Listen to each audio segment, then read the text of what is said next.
3월 10일 화요일 새벽을 하나님께 올리겠습니다. 하나님 말씀 받겠습니다. 이 복된 시간에 주시는 하나님 말씀은 신약성경 누가복음 14장 34절 35절 두 절 말씀입니다. 누가복음 14장 34절 35절 신약 120면에 있습니다. 말씀의 제목은 소금도 만일 그 맛을 잃으면입니다. 누가복음 14장 34절 35절 제가 봉독하겠습니다. 소금이 좋은 것이나 소금도 만일 그 맛을 잃으면 무엇으로 짜게 하리요? 땅에도 거름에도 쓸데없어 내버리느니라. 들을 귀가 있는 자들은 들을지어다 하시니라. 아멘. 사랑합니다. 어제 본문을 통해서 우리는 우리 주님께서 자신의 몸을 십자가에 내버리시면서까지 우리를 제자로 부르셨다. 우리는 그 부르심에 응답해야 한다 말씀을 드렸습니다.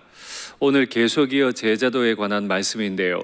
만일 그 초청을 받는 제자가 제자의 삶을 거부한다면 어떻게 될까요?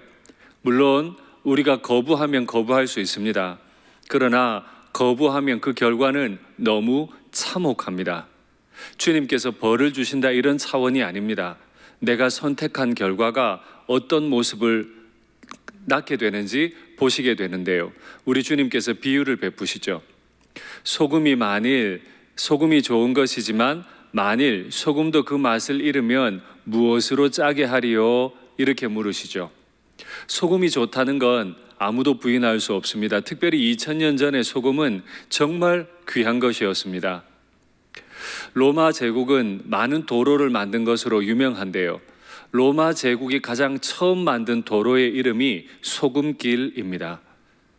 라틴어로 소금은 쌀인데요. 그 소금길 라틴어 이름이 비아 살라리아입니다. 소금을 나르는 길이라는 뜻입니다. 군인을 라틴어로 하면 살다레입니다. 이 말을 번역하면 소금을 받는 사람이라는 뜻입니다.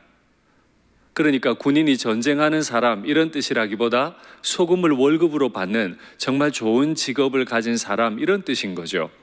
그만큼 당시 사람들에게 소금은 귀한 것, 좋은 것이었습니다. 우리 주님께서 산상수훈을 베푸실 때 자신 앞에 있는 사람들에게 너희는 세상의 빛이고 너희는 세상의 소금이라. 주님 앞에 가면 모든 사람이 존귀한 사람으로 인정받습니다. 정말 없어서는 안 될 사람, 반드시 있어야 할 사람으로 한 사람 한 사람이 인정받는 거죠. 주님께서는 우리를 그렇게 부르신 거예요. 소금이 제자인 거죠. 소금이 그 맛을 잃으면 무엇으로 짜게 하리요? 분명히 기억하셔야 합니다.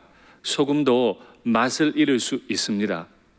그리스도인이 제자가 안 될 수 있습니다. 제자가 되지 않는 그리스도인은 곧 맛 잃은 소금이죠. 주님께서 물으십니다. 무엇으로 짜게 하겠느냐? 너희가 제자가 되지 않으면 내가 무엇으로 이 세상을 짜게 할 수 있겠느냐? 주님 물으세요. 우리 마음속 깊은 곳에 끊임없이 질문해야 합니다. 잊지 말아야 합니다. 우리는 부족한 사람입니다. 그럼에도 불구하고 우리를 부르신 그 소명이 소금의 소명이죠. 소금이 만일 짠맛을 잃으면 어떻게 된다고요? 땅에도 거름에도 쓸데없어 내버리느니라. 여기 이 거름으로 번역된 단어는 사실은 조심조심 번역한 거예요. 이 새벽부터 말씀드리기가 어렵습니다만 그대로 이 헬라어를 번역하면 똥덩어리라는 뜻입니다. 소금이 맛을 잃으면 똥덩어리가 되는 거예요. 그 똥덩어리도 되지 못해 내버린다는 거죠. 우리가 그리스도인으로 살면서 교인이라고 살면서 직분 가지고 살면서 제자 되지 못하면 우리는 똥덩어리만도 못한 사람이 되고 말아요. 똥덩어리도 되지 못하는 사람을 위해 주님께서 십자가를 지셨습니까? 아닙니다.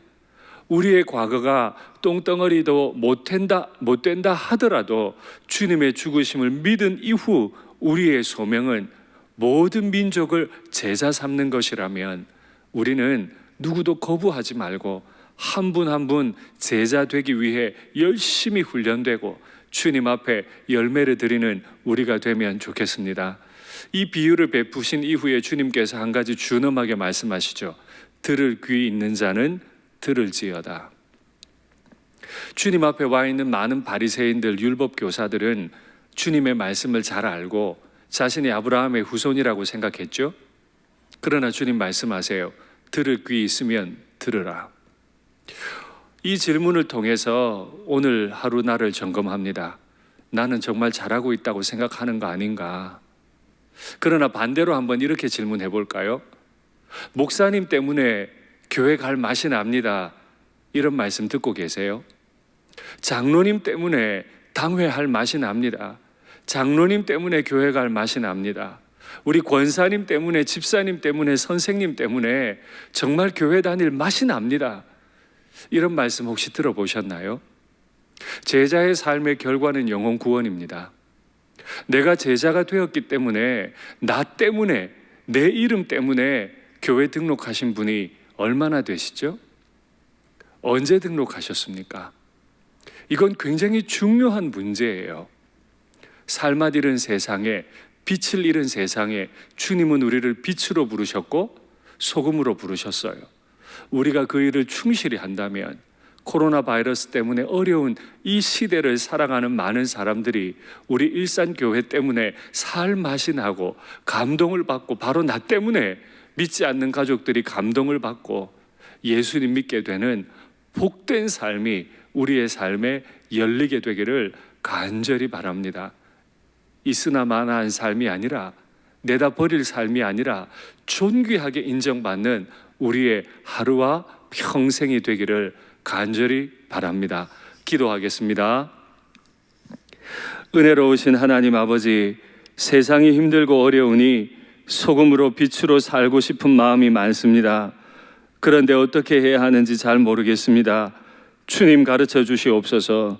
손해보더라도 힘들더라도 주님 주신 길을 걷겠으니 주님 이 길 끝까지 걸을 수 있게 도와주시옵소서. 수많은 사람들 가운데 내 아내, 내 남편 만난 것처럼, 수많은 교회 가운데 일산교회 교우가 된 것처럼 나는 수많은 그리스도인 가운데 참 제자로 발견되게 하여 주시옵소서. 나라가 많이 어렵습니다. 건강 문제로, 경제 문제로 길이 모두 막힌 분들을 주님 붙잡아 주시옵소서. 우리 교회가 무엇을 어떻게 해야 할지 가르쳐 주시옵소서. 코로나를 막을 분은 하나님이시니 선한 섭리로 우리를 지켜 주시옵소서. 주 예수님의 이름으로 기도하옵나이다. 아멘.